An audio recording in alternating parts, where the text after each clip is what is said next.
Hello, welcome to Manchester United News Channel.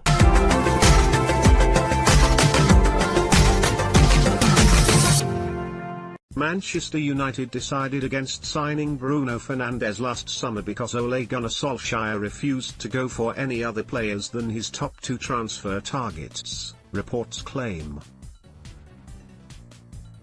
The Portuguese midfielder was the talk of the transfer window, with both United and Tottenham said to be interested before he stayed at Sporting.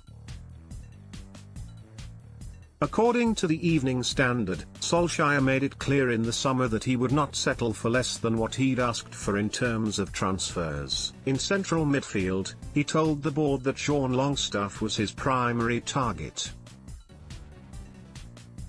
The Newcastle midfielder was not prepared to force through a transfer and therefore stayed on Tyneside. United could return for him in the future. Idrissa Gana Gueye was the alternative, but by this point he'd already agreed to join Paris Saint-Germain from Everton. Despite being interested in Fernandes, that's why they ultimately opted against commencing the bidding. Just in, Man United transfer plans on hold because of one star who could save Ed Woodward millions. Speaking to United We Stand fan mag earlier this season, Executive Vice Chairman Ed Woodward claimed he has always been cautious of players using the interest of Man United to earn bigger contracts.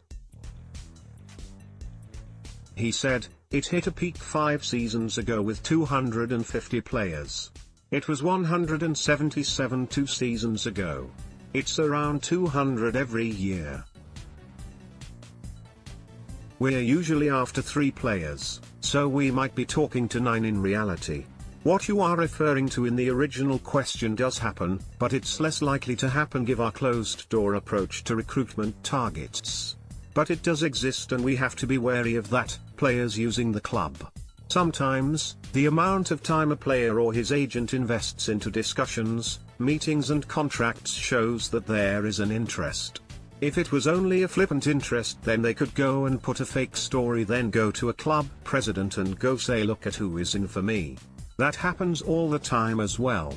What sometimes also happens is that we do have a player in an agreed position, but his club refused to sell, and, because the club refused to sell, the player then uses that to get a new contract.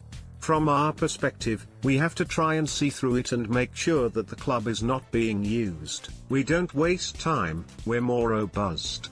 Let's block ads. Why?